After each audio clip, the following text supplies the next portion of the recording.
If you bet on me not making it to the Lolz show, pay up. Pay up. I know there's bets out if I'm going to make it to my 9:15. I'm telling you, you're going to have to pay out. You don't bet against Bales doing push-ups, and you don't bet against me doing shows drunk. Brian Hooper, how are we doing?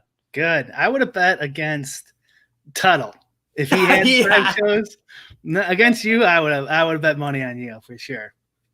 Yeah, Tuttle. I haven't heard from him in a while. I think he's in rough shape. He admitted he's a little bit of a lightweight. I've built up my tolerance over the past few months. So I'm doing pretty good. But how's your Thanksgiving week going? Oh, all right. I mean, I figured day drinking is like the best form of drinking, in my opinion. 100%. It kills 100% great drinking. Yeah. So, I mean, and I'm getting older, but man, I could still probably pull off a full day of drinking if I wanted to. No, I had full faith in you. Yeah, I completely agree. Like, day drinking is so much fun, and I will lose steam tonight, but that is my ideal form. It's like drinking during the day, go to bed early. Like that's how you do it.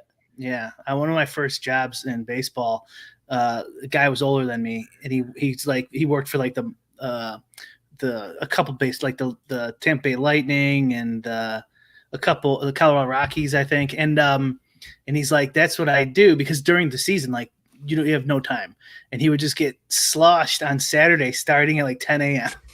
pass out at like 6, right, and then have the whole Sunday to recoup. And then he could go right back to work with like no hangover, no nothing. What are you doing for Thanksgiving tomorrow? My parents aren't doing Thanksgiving this year, so I'm hanging with my brother. Yeah. Nice. Does your brother live in Chicago? He lives in Oak Park, which is close. Okay. Which is a real close suburb. Dave Clark wants to know, what is your drink of choice? Are you got the claws? There's no laws tonight for Brian. I wasn't gonna drink tonight, and then I watched the Swolecast, and like a couple hours ago, I'm like, I got it. He might be completely fucking hammered. I better get at least a couple in me.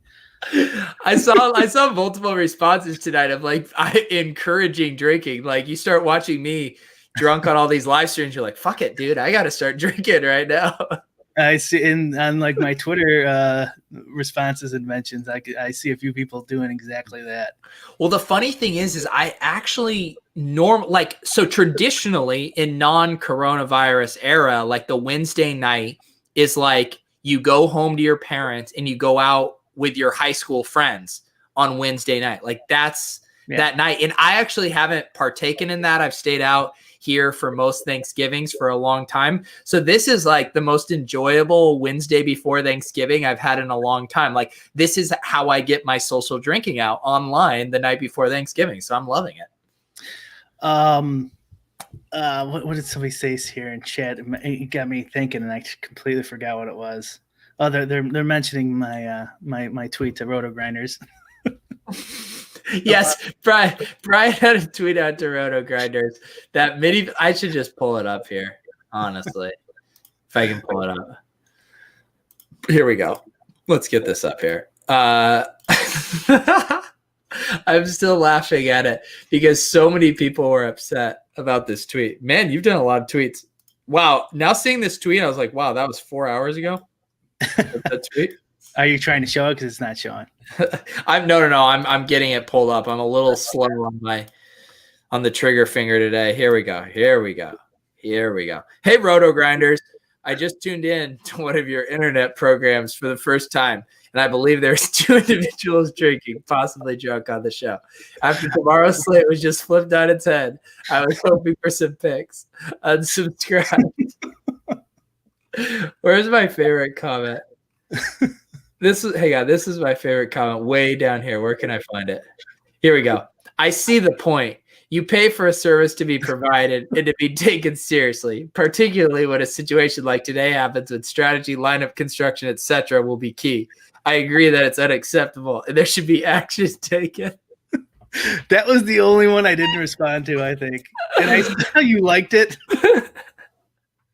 That one, I'm like, this guy's too serious. I'm not going to fuck with him. These other Oh, guys, though. I think like half of them thought I was serious. So lots of people thought you were it worked serious. well. Yeah. Yep. Yeah. If you guys didn't check out the Swolecast today, Tuttle was 3 sheets in the wind. It was a very fun time. Brian, how are you handling the slate just being absolutely flipped on its head, man?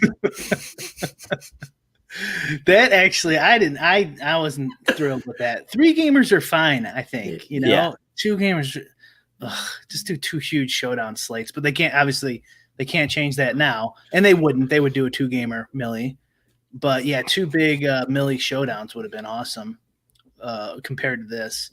I don't know. I was thinking honestly, not even playing it. Yeah, I know. I had registered. I'm the same way as you. Normally, I don't play the like 2 game stuff, and I had registered for like the spy, and we had for the tilt space, we had registered for that $1,500 single entry and all this stuff. And now I'm like, man, this doesn't seem near as fun. Yeah, the three gamer is definitely better. I was thinking maybe doing because the 2 showdowns, one's for 50K, the other one's for 100K. Yeah.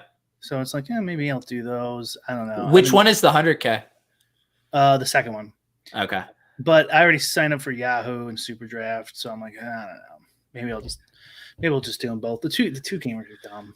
I think I'm definitely going to play the first showdown slate now, but then I head over to my in-laws for Thanksgiving. So there's no way I would be able to pull off the second showdown. Is there a lot of news on that second one? That we need to worry about? I honestly don't know, but like, I feel like, I mean, you know how it works with showdown, right? Like even one random like tight end being out will, dare I say, flip the slate on its head, Brian. That's true. Yeah, that's true. That's true. If you're gonna do showdown, yeah. But the 2 gamer, I think you could probably put the 2 gamer in. Yeah, for sure. No, I'll play the 2 gamer. Thanksgiving. Well, it is. I think. I mean, you know, Deshaun Watson is going to get insane ownership. I actually feel like if you just want to play any non-Deshaun Watson stuff, you're going to be pretty unique right away. How much? What's he projected? I honestly haven't even started yet. I don't know, dude. I had my stuff this morning. I got ready. I was pulling in projections. I was getting my spreadsheet going. And next thing you know, when I was driving home from the gym, that's a brag. Yeah, I was working out earlier. And then that game was canceled. And I was like, just screw it, dude. Like, I don't care enough anymore to try to figure this out. So yeah, I'm flying blind right now. 65% or so.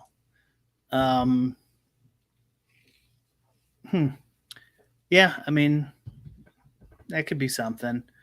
Who are the other QBs here? So you got Matthew Stafford with the thumb in that game, and then the other game you got Andy Dalton and Alex Smith. Because you just have pure trash at the bottom. Yeah. Yeah, I'll probably end up, if I play the 2 gamer, I'll be on the trash probably. Yeah. That's pretty low. We'll see if that stays there by tomorrow. I mean, 2 gamers. It does suck too, because I feel like just in general we've settled into this 3-game slate for Thanksgiving. You got the Sunday night hammer there. You know, I'm so drunk from Thanksgiving dinner. I fall asleep before halftime. I see how my lineups are in the morning. Now we don't get that. Yeah. What are you gonna do? I saw Draft Sheet had an idea. Instead of doing the game on Sunday, they should move it to Monday and then games on Monday. All right. How many drinks did you drink today? Did you count? I didn't count. I think ballpark I had 5 shots of Maker's Mark, 3 or 4 Red Stripes, and 3 or 4 of these Nightlight beers. Okay. So I'm hanging in there. I knew. Look, yes, did I know I was going to be hammered for all these shows? Yes. But did I want to be comatose and not able to turn on a stream? No. So I had Tuttle was able to just rip shots the whole Swolecast because he knew he'd go take a nap after that. That was 1/5 of my shows. I mean, this is a marathon, not a sprint. You have 2 more left? No, just one. We're going to do one more. Right. Yeah. Brajal says, you smoke any weed? Dude, that's the nightcap. That's the nightcap, man. Yeah, right before bedtime. Yeah, wow. Now people are shaming me. I'd like to see you assholes drink all day and do shows. Let's see how you do. Let's see how you guys do. Yeah, someone asked in here, Pete, are you okay? Do I look? I feel fine. What's wrong with me? Maybe that's not about how you look. No, I think most of the people are with it. Do you call it Blackout Wednesday when you were younger? Friday, Blackout Wednesday. I've heard that. Again, that goes back to the like partying with your high school buddies thing, right? Exactly. Yeah. That's what everyone called it when I was growing up. Blackout Wednesday. Yeah. What does your shirt say? Hail half in the bag. Oh, I thought it said "Hail to the Thief." I thought it was a Radiohead shirt for a sec. No, I don't have any Radiohead shirts. I do love Radiohead though. Yeah. Yes. Too mainstream, bro. How much XFL gear do you have? I bought 2 pieces of XFL gear. I bought this hat and I bought a tank. And then, man, XFL. That was even before I started doing a show with Brian. What did you think about PJ Walker's performance? Did you catch it at all? Yeah, well, Leone had us roll out PJ Walker in one of our lineups in the $500 millionaire contest, and I was very uncomfortable with it. I honestly, other than it's like the other than the your husband dying, how was the play, Mrs. Lincoln? It's like other than those back-breaking interceptions, I thought PJ Walker was pretty good. That's true, though. He looked pretty good. Besides the back-breaking interceptions, yeah. He did. I think he looked good enough though to give another shot too. Yeah. I mean, I don't know if you start him over Bridgewater, but he looked better than an XFL player. You figure someone out of that league's got to have an average NFL career. Yeah. Well, the Donald Parham, who is like the backup tight end on the Chargers, he was dominant in the XFL, and he's had a couple touchdowns here for the Chargers. Yeah, I would like. I mean, if anything, PJ Walker is definitely. I don't know what his contract situation is, but someone will hire him to be their quarterback, I would think. Do you feel like your successes now in NFL DFS? You had another top 15 in the SPY. Does that just give you carte blanche to drink any day you want? Yeah. Now I can just be an asshole and condescend to everybody like Blender. You know, that's what no, man. I feel like I'm running unbelievably pure, unbelievably hot, and no, man, I'm a man of the people. I listened to your guys' podcast this morning. It's like an hour 20, hour 30. You guys went pretty long. Yeah, Blender went long. Blender went long. I was thinking that too. I was like, I wanted Peter to answer that question that was halfway through your spiel, that you're on your third question now, and now Peter can't answer because he's got to answer this third one. No, I enjoy it. What did you think of that show?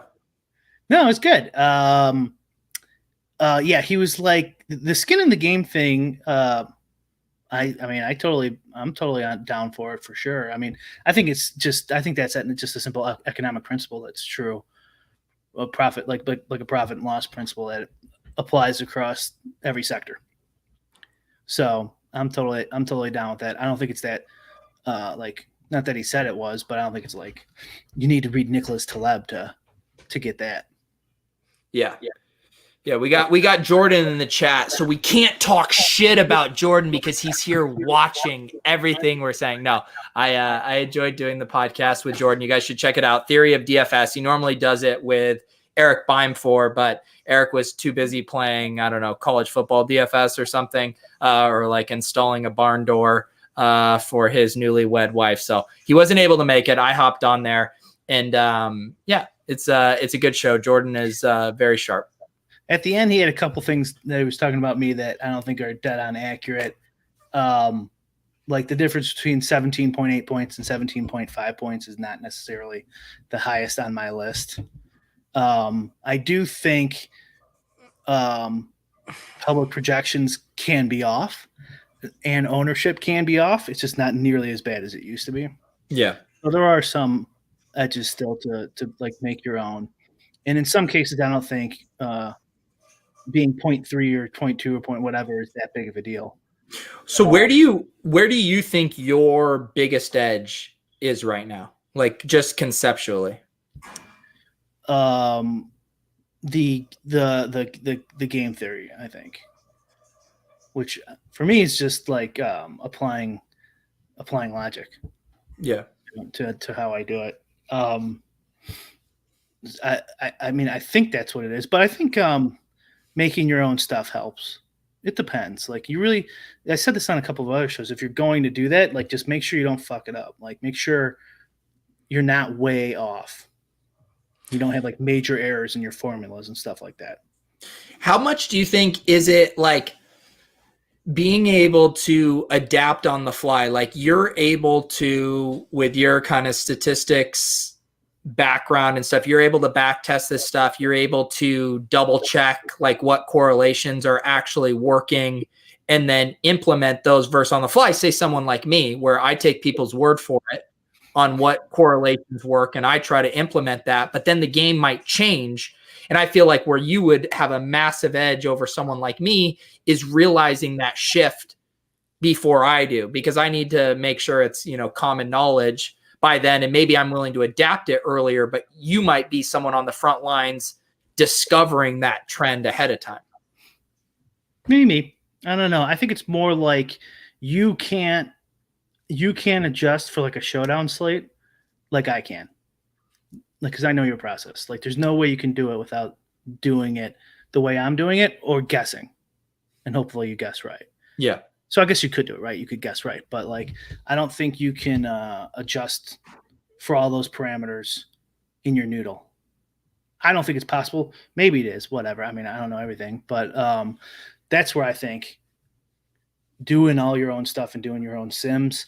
And, like, I'm not like super opposed to aggregate projections.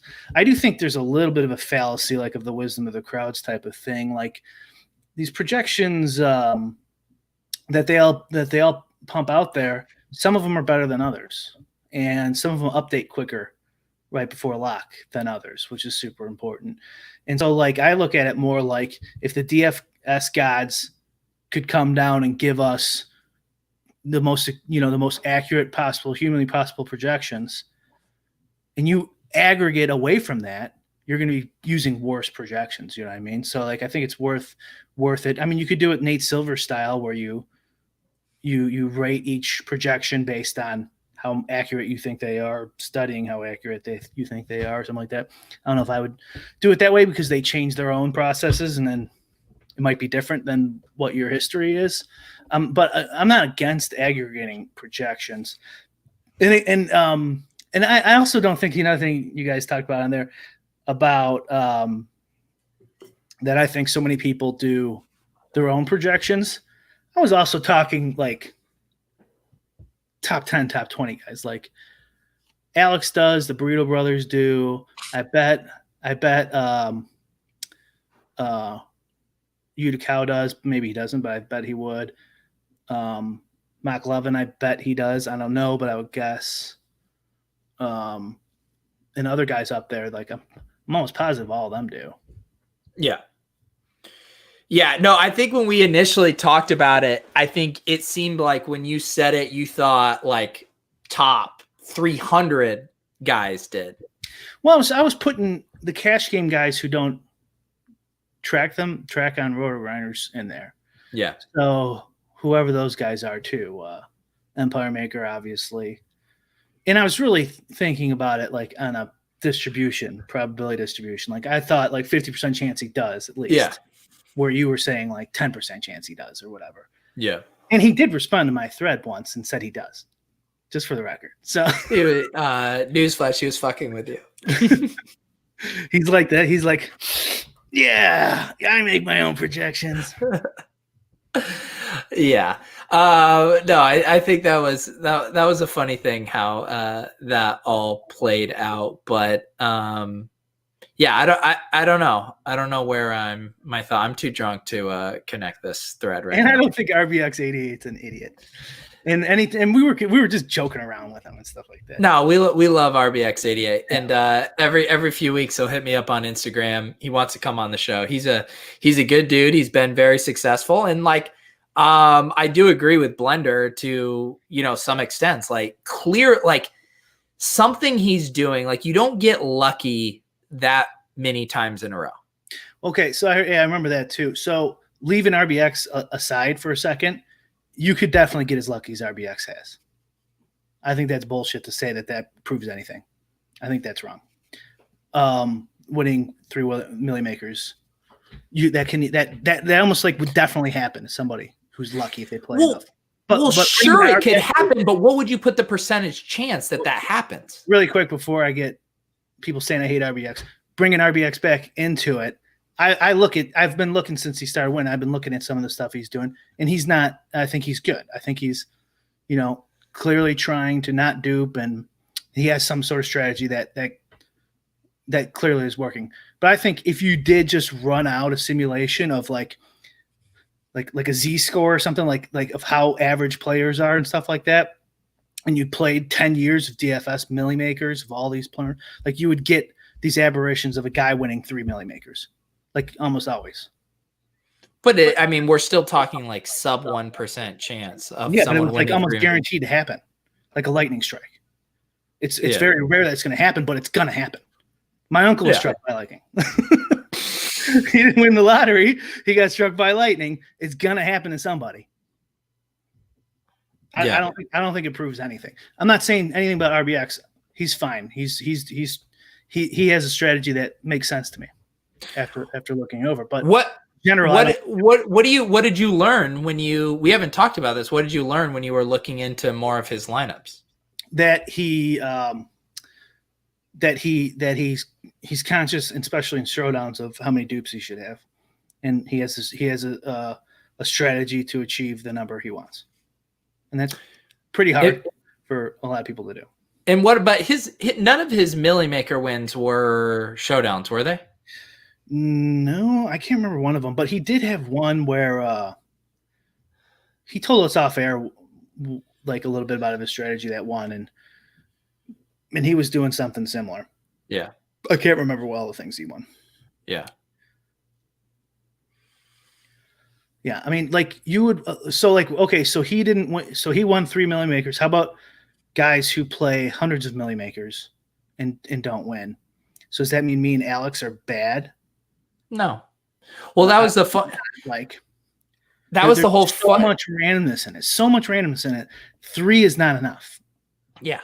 Well, it was like Alex, he got, beat by Dupe in the challenge. And then literally the week after, I think Alex won everything. He was at the top of the $1,500 game changer. All this stuff had a smash late. But it doesn't matter once it had been litigated in the court of public opinion with the challenge, not realizing how these sample sizes work.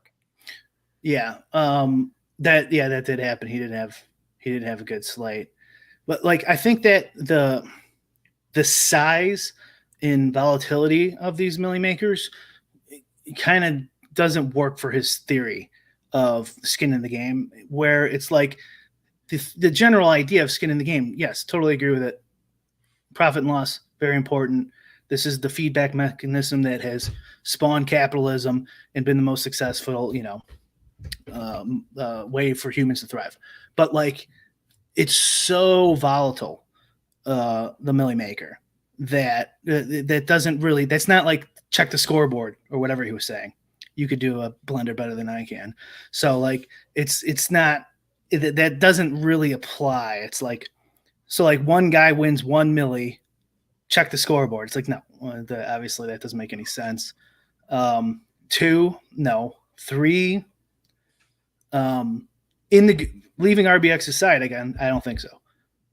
He's obviously doing something right. So you might be right, but for the wrong reason. I would say 10 more, 20. 20 milli makers and then you buy it? Yeah. Maybe more. Maybe 100. 100 milli maker wins, and then Brian Hooper believes in you? Well, winning 1 is not is nothing, right? Yes, I agree with that. Yes. Winning 2. How about 2? I mean, like, seriously, that logic doesn't hold. So, like, if you're not you, but just the general person's like, 1 is so lucky. No, they just got lucky. Everyone agrees. And like 2, it's like, no, that's skill. Like, no, fucker. It's about the same. It's like 1 in 300,000 times 1 in 300,000. Yeah. You know what I mean? It's minuscule. The odds of, you know what I mean? I didn't even run the numbers, but you can just do it in your head. It would take a shit ton. Isn't the point though that like each time you multiply that, the odds of that get even more and more infinitesimal? Like, yeah, they're super unlikely to happen. Yeah.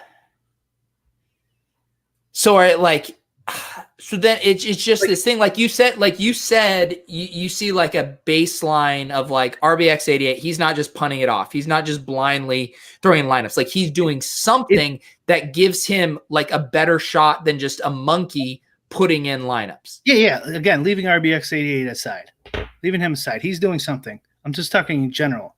Like, okay, when something is that minuscule odds, 1 in 300,000 or whatever, more than that, the fact of proving who's good at that tiny little sliver of a chance is like, come on, it's very hard to tell that. It would take a enormous sample size. So like, I don't see how you could say winning 3, leaving RBX88 aside again, that's some sort of scoreboard checker. Then what is it in between those Millie Maker wins? Like where do the scales tip for you? Like if you were able to see the roto tracker for all of RBX88 or any Millie, like where does it tip for you where you're like, okay, he's consistently proven a track record of success? Like what kind of track record would warrant that? I don't know. Whatever you would think. So like we've talked about this before, being profitable over multiple years in a sport or two. Mm-hmm. And this is and you could be EM2. You could be like a cash game specialist. You don't have to be a Millie Maker specialist. This is just math, right? When it's a super low probability event, it's going to be tough to determine who's good at that. Fuck you, Steve.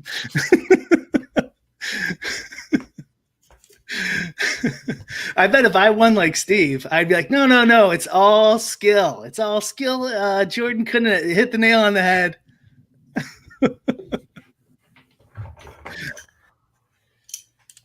So, yeah. So, I mean, like man, it's tough. I don't know how to untangle it, that thing, because like you said, you are conceding a baseline of skill or competency, but you're kind of rejecting the fact that like someone is just that much better than the field because they won X amount of Millie Makers. Yeah, I don't know what I'm rejecting specifically, but like you can't prove who is super skillful that easily in such a low probability event. It's like it would take an enormous sample size. We're talking just specifically the Millie Maker. So like, let's say a lightning strike. Like you can improve your chances by like going out with a golf club and sticking it up in the air, right? But it doesn't mean shit if you win or don't win, right? Like it's super low. Like, so what if?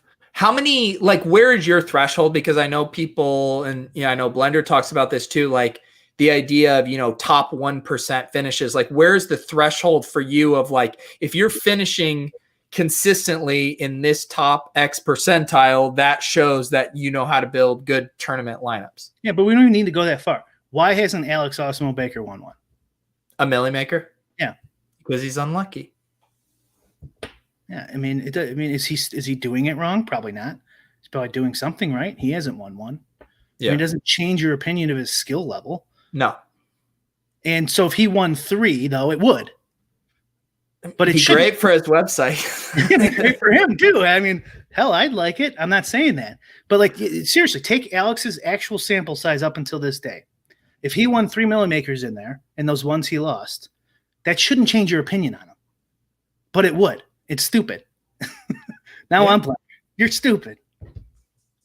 Yeah.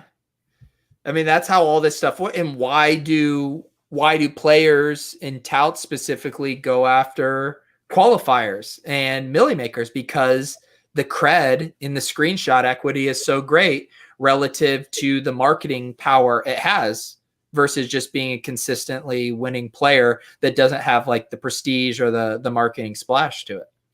Yeah, I'm fine with all that. I don't care. Post your screenshots, more power to you. I'm just saying this one instance of saying that someone who won 3 milli makers somehow is a scoreboard check. Yeah. It's not. So where are you at with like milli maker contests in general? Everyone agrees that, they're extremely top heavy prize structures. They're probably not the contest to play if you're looking to be profitable long term, yet still that's where the biggest prizes are, but also the most variance, to where, like you just said, someone could win it 3 times and it doesn't even really speak to a skill level. So where are you at with playing those kind of contests? Like, I haven't been playing the milli maker basically at all. You're smart. I'm at the point where I wouldn't probably play them or put many entries in there if it wasn't for the fact that I don't know if I could sleep at night if I won it and I didn't enter it and I put the 150 into something else. And I'm like, oh my God, I shouldn't have done that. For tomorrow, I was thinking maybe I'll do it. Maybe I'll just do 220 because there's that 20 man that's pretty huge too for like 880,000. Yeah. I'm like, maybe I'll just put the 20 in both of them, and then that way, if it wins, I won't hurt myself, and then just not play the rest of the slate because I don't want to play the 2-gamer anyways. But honestly, that's it. I probably at this point, if I took a second in the milli maker, I'd probably break even. Yeah. So how do you reconcile that concept of like, I know I'm generally plus EV, I'm better than the field, and yet this is still such a lottery that I could eat shit over 4 years and never realize my advantage in the milli maker? No, it's a bad bet. I shouldn't be playing it. Even acknowledging that, yes, I have an advantage. I can build plus EV lineups, and yet it's still a bad bet for me. Yeah, well, because there's a point where the lottery could become a plus EV bet when the prize pool overlaps, from months on end or whatever, and it actually outweighs the odds of buying a ticket. I think this is without taxes taken into account. There are spots where the billions of odds are less than the billions in prize pool. It's rare, but I think it does happen occasionally. But the only problem with that is even with whatever the ticket costs, I don't even know. I don't really play the lottery. Even with the small amount of ticket, no one is rich enough to actually afford it if they're considering their bankroll. So just because you have a plus EV play doesn't mean you should do it. Well, and that's actually an interesting thing, because I've had that situation come up a few times, and I even remember back in probably July, or be there a random NASCAR iRacing event. I'm like, holy shit, there's a lot of overlay here. Am I dumb not to max enter it? Just knowing that it's generally plus expected value, but it still might not actually be the right decision relative to my bankroll. I would say now you should have maxed your bankroll now. With your bankroll then, probably not. I don't know, maybe. No. I mean, you're complete. I mean, my bankroll now is way different than it was then. And it depends on if is your real life bankroll part of your DFS bankroll, and and all sorts of things. But yeah, I mean that's why I used the lottery example.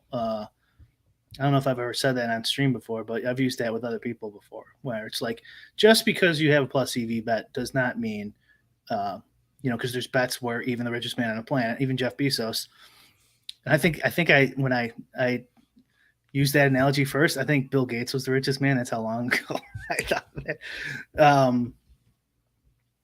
that even he shouldn't bet it. So there's certainly spots where, let's say you got 3% overlay or something.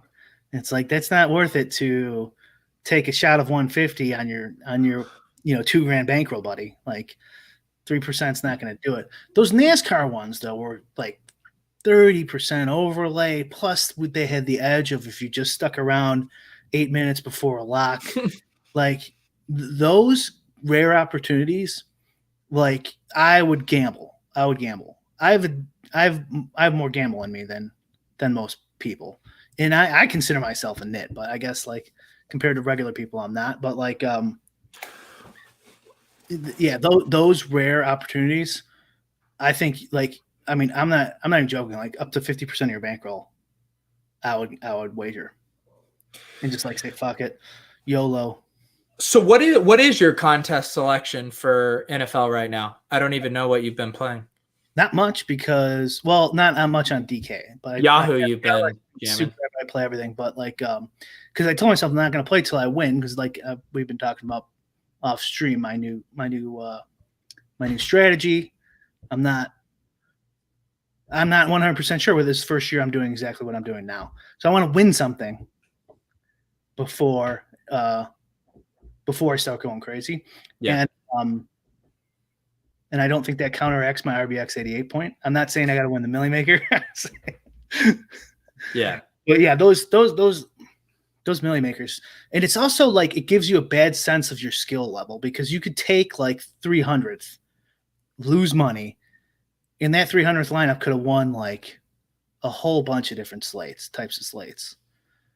And also you should be adjusting your lineups for like a Millie specific lineup. It's like, okay, well now you shouldn't be entering that in anything else really, because nothing else is like it. I mean, like even like a winner take all, those are usually only like what, like 20 man, 100 man, stuff like that. Yeah. Like I wouldn't put my Millie, some of my Millie lineups in those.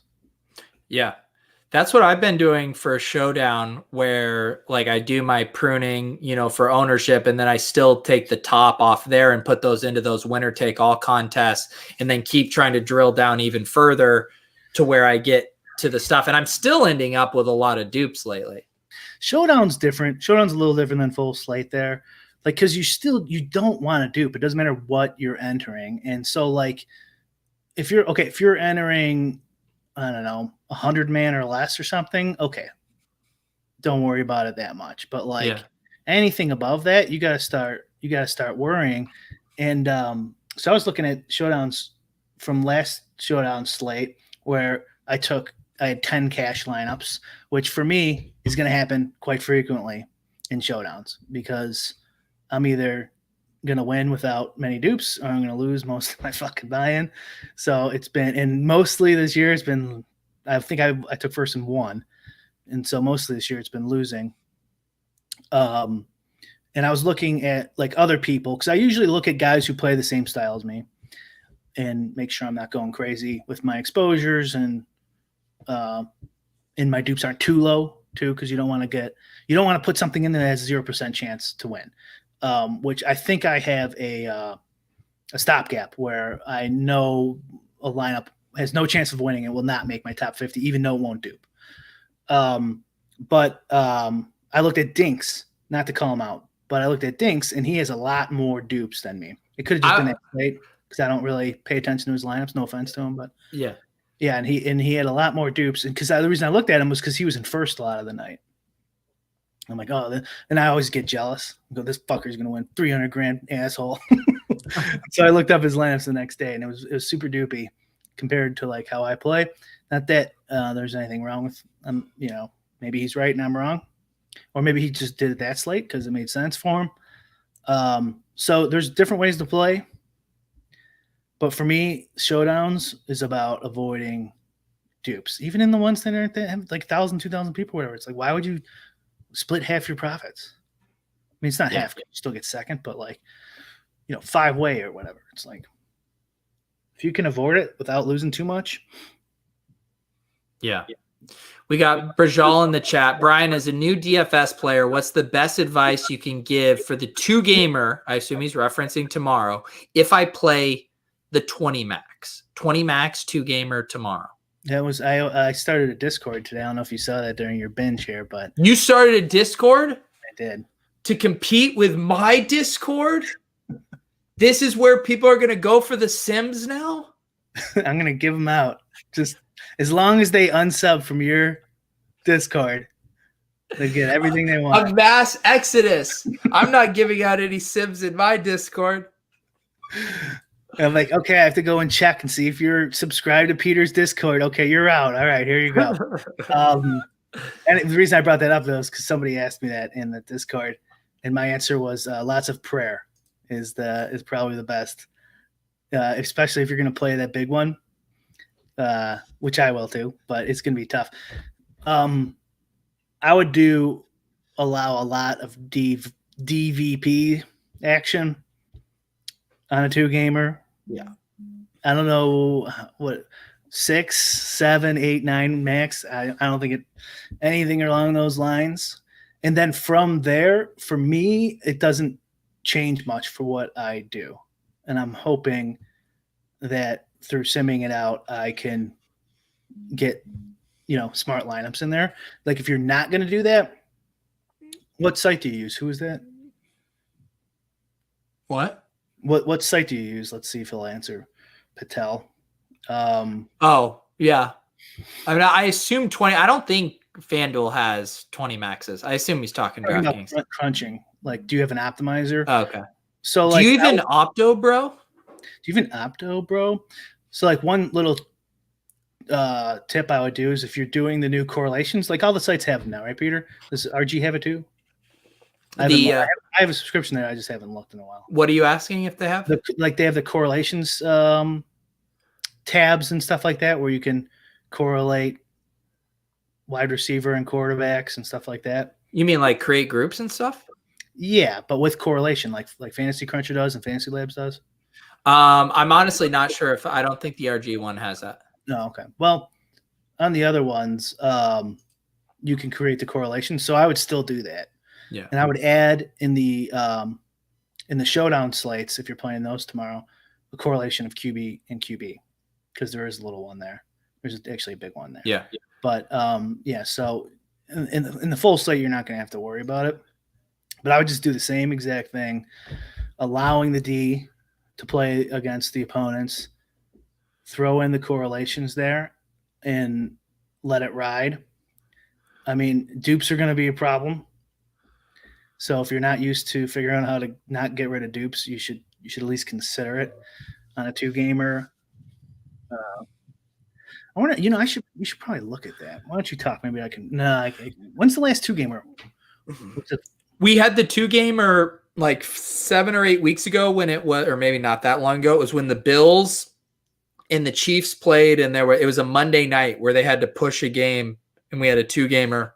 That was the night Ricky D won the Millionaire Maker. Oh, it was a 2-game millie. Bills versus who?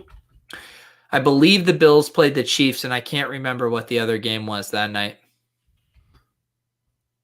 October 19th. Sounds about right. All right. FYI, people are saying that your Discord link has expired.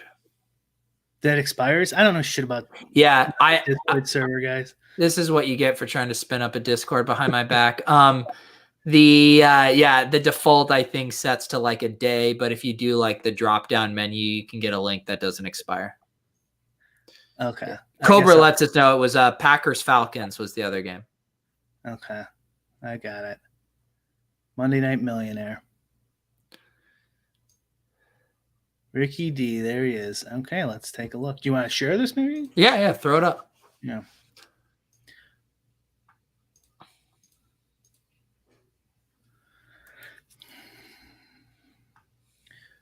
All right, let's take a look at some nobodies here. To Awesemo, our boy Big T with the 7-man cash. Brick 75, handsome guy. Half of the Burrito Brothers. Oh, and speaking of the devil, gotta throw our buddy on here. The Colts. Okay. There we go. Let's do Drew. Let's do Dink too. Did he play? Oh yeah, Dink pieces in the mix. All right, we're going large screen for this so people can see it. Okay. I don't know if I could really zoom in. I think they can see it like this. Okay. All right. Dink, lots of dupes. Steve, sharpest attack, of course. How bad did I do? Okay. Sharper than Steve. Right? Burrito Brother's going to be a little higher than us. So it usually goes, me and Steve are close to to the lowest. And then Chipotle, and then Alex. And they kind of compete. Yeah. Oh, I'm sorry. Alex is usually lower than Chipotle. Yeah. So follows suit. Pull up Ricky D's. Who won? Look at Big T. Whoa, Big T was the most unduped. And then you can see when he's unduped, he has a bad night, he doesn't cash. So you have to balance it. Let's go to Ricky D. Ricky D seems more of like a not feel, but kind of just like, oh, gotta do this one. Yeah, Adam, and then Ricky right below. Okay, so I bet. Okay, that's that's similar. Kind of, you can ignore this one, and then sometimes you can sometimes there's nothing you can do. You just screw up and you get a high one even there, even though your stuff tells you it's not going to be high. That's a little high for him. What was Ricky's? Oh, look at that. There it is. That was, of all the sets we looked at, he was the most unduped for sure. He's the most unduped. That's crazy. Yeah. So, who's the highest here? Dink is the highest, then Chipotle, Alex. So what do you think Ricky did to get so unduped relative to a bunch of other players here? Oh, well, I mean,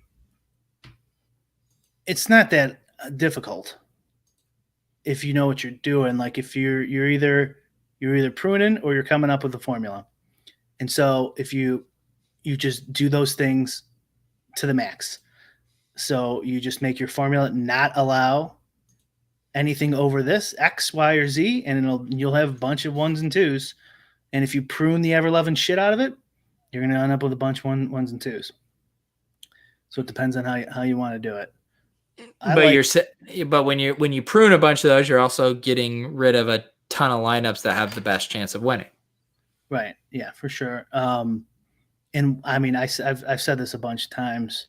The way I would do it if I'm pruning, which I'm assuming most people are, is I would try to do the exact same thing over multiple slates. And then, like, let's say you prune and you're like way over us, any of these guys. Like, I don't know. I don't want to bring up someone and say they're bad. So say something high and then just start on it again. Like, that's not enough. Then figure out a way, however the hell you want to do it. Just try to be logical and come up with something where you're cutting your lineups down. And then once you get something decent, compare it over slates, because there'll be some slates where you don't want to do this 2-1 thing. Yeah. That is interesting though. I mean, he obviously had the nuts, because he also had a whole bunch of caching lineups. So he probably did, and we could probably see here, he probably did one unique.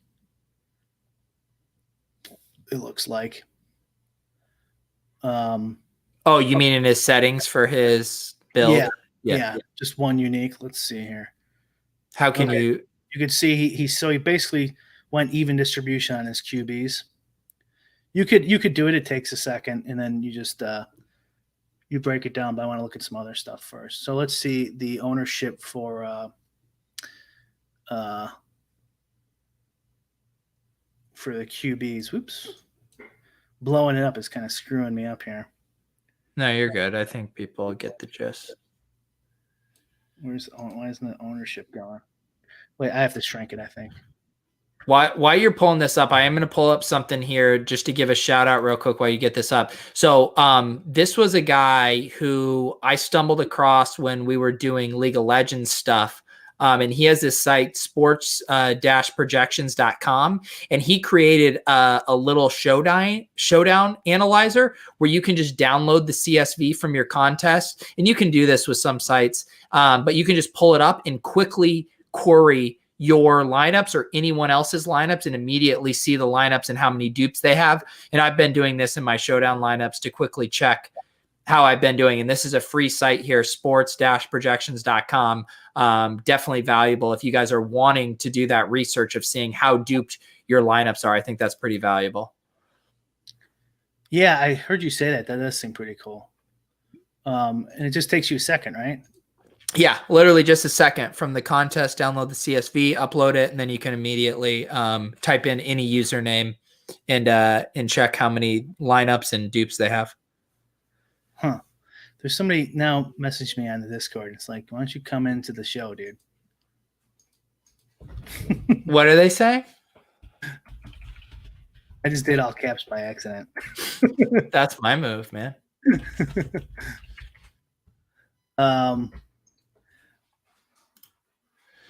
Yeah. So, anyways, yeah. So, Riki, there you go. What do you think? How many people watching this show are gonna be like, I'm gonna go for 2-1 dupes now after I see this? It's harder than it looks. Yeah. Because like you said, you can swing too far in the other direction. Like I know I could build a bunch of lineups that are unduped, but they'd probably be awful. Let's see real quick. Let's do Elliot. I guess I can't tell. There's a way to tell if how many uniques you used. I can't imagine it's more than 1 or 2 though. Yeah. All right. Well, there you go. There's your dupe strategy for tomorrow. So you're gonna want to you're basically want to do what you do for Showdown. I would say you're gonna basically want to whatever your Showdown process is. It's gonna be close to that. It looks like. Yeah. Because that's about the dupe level those guys have for Showdowns. Yep. Yeah. And I doubt all of them are not like adjusting at all. You know what I mean? Yeah. But it still should be less dupey than Showdown. You just have so many more possible combinations. All right. Well, let's do one more check. How about that? I mean, I'm not saying it just seems intuitively to me. I don't know though, because you can get a lot more combinations when there's no position. So like think of it like the alphabet. So there's 26 letters in the alphabet. You would think you can't make that many combinations of words, right? But you could make an unlimited amount of words basically from 26 letters. But the problem is with making words is you could have the same, comparing it to DFS, is you could have the same amount of you could have the same player in the same lineup in the alphabet because you have 2 H's for Hooper, for example. So it's less combinations. But even without that, like 26 letter alphabet, so 26 person player pool, think about how many words you can make with that, right? So you can make tons of them, 6-letter words, like in Showdown. And so for the full slate, like you have to play 1 of 4 quarterbacks. Right? That's like almost a game in its own. So if Foster wins, like you're dead. Where you might not even have to play a quarterback in your Showdown lineup and win. So the limits do. So I'm looking at the top dupes were 733 on that slate. Then 199, 224. Let's see what the Showdowns were. And it's a milli too, right? There's a ton of entrance into that. Okay, and so the Showdown that night, 250K to first, had. Let's see here. I don't have your screen anymore, by the way. Oh, I know, but I was just saying it out loud. Let's see here. All lineups, dupes, set the same. It's basically the same. 799, just a little more for the top dupe lineup. Okay, it's a little more dupey, I would say, just by eyeballing these 2 contests. Yeah, it's a little more dupey. So you want to be in between, just above your Showdown, I would say. Then it's probably a fair process. What if we give the Savages what they want? We build a lineup here to wrap this up, Brian. Right. A little my treat. Thanksgiving. Lolz wins $1 million. What do you say? Let's do it. All right. So we're fading Deshaun Watson, right? Yeah, let's fade him. That's the only way to win $1 million. Who's your favorite QB of the other three? Lamar Jackson, 0.6% on. Dude, do you see the red? Do you see it? That's a no-fly zone. I don't know. I don't want to pick a QB. All right, I'll pick a QB. No, we'll backdoor our way into it. Right, what's a play you like? Let's see. Oh my God, Duke Johnson has fucked me all year. Should we have him? Fuck me again? I think that. I mean that seems like a natural leverage spot if everyone's gonna play. Duke Johnson at 46% owned. Who says no to that deal? Yeah. Smash. All right, I will pick us a quarterback. I don't want to play Matt Stafford. I think his thumb is an issue and all this jazz. Let's play Alex Smith. Let's screw it. Okay. Let's play Alex Smith at 5,400. He's going to be the lowest owned QB. The Washington pass rush is like pretty legit good. Like I think Andy Dalton could have a rough day, and everyone puts up points on Dallas. Let's go with Alex Smith. So we're automatically not duped now. We're unduped. No one's going to play that piece of shit. We're unduped. A little Thanksgiving story for the networks. Alex Smith with 350 yards, 4 touchdowns. Do you know how we're not duped? Someone in the chat says, Smith, what the fuck? That's how we know we're not duped. Someone on Twitter just tweeted me. Evan says, watching alcohol fatigue Peter Overzet try to keep up with Brian Hooper's alphabet analogy. Wait, what? All right, your pick. Well, okay, let's go to wide out. Or tight end. Who's Washington's tight end? Logan Thomas. Yeah. Oh my God, these teams are horrible. No wonder their ownership's so low. I mean, obviously, we're gonna have to have.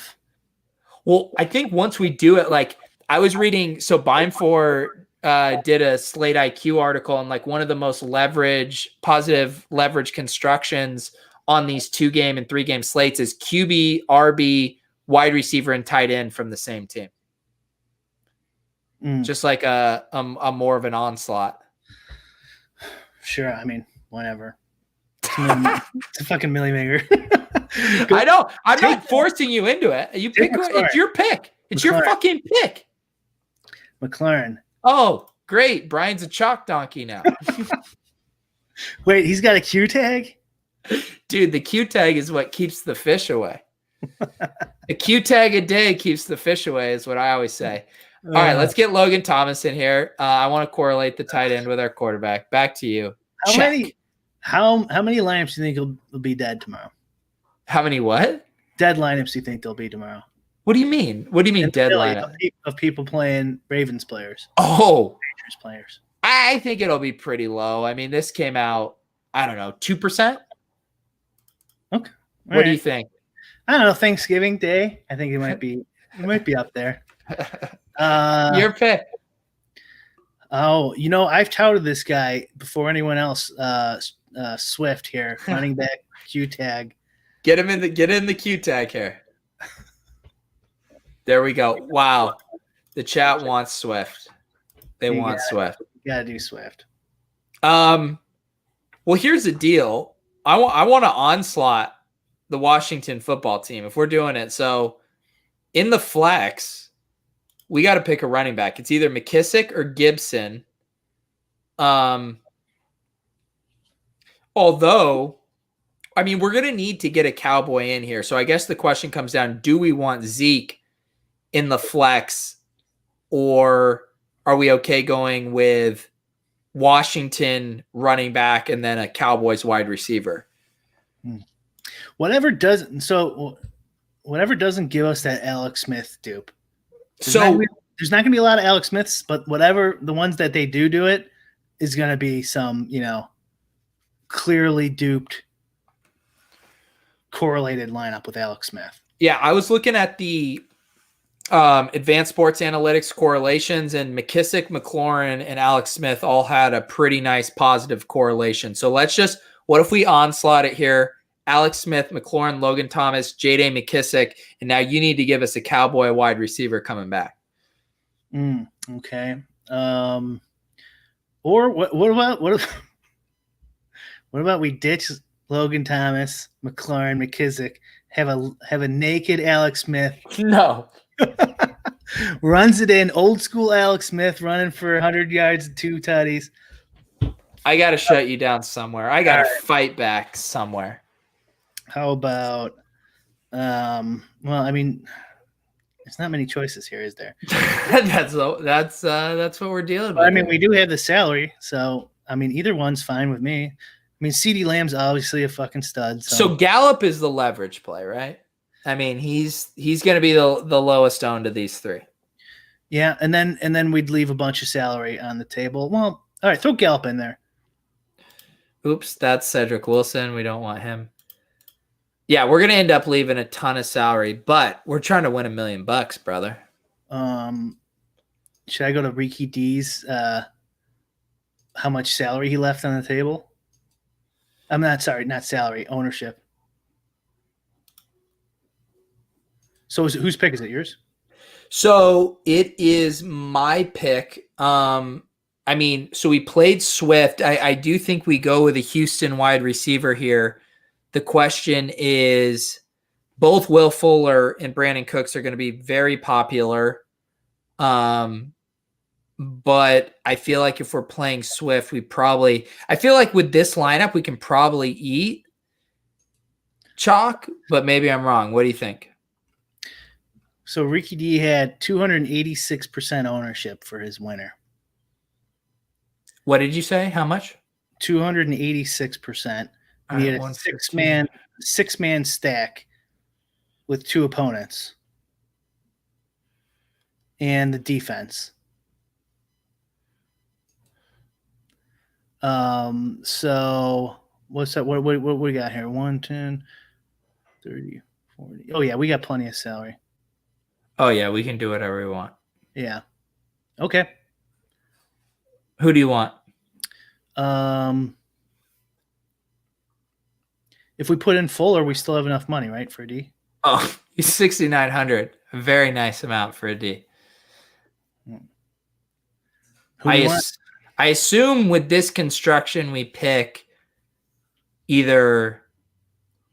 I mean, we definitely don't pick Washington. So then I feel like it's Texans or Lions with this construction. Yeah, I do not care. I could care less. I have no opinion on it. Let's do Lions. That feels like the most leverage. If everyone is playing Deshaun Watson in that passing game, we get one Deshaun Watson pick 6 and we print, Brian. I think we're at like 280 something ownership too. There you go. Brian and I just won $1 million. We'll be back next week to brag about it. Brian, yes. Are you so impressed that I sobered up enough to do this show?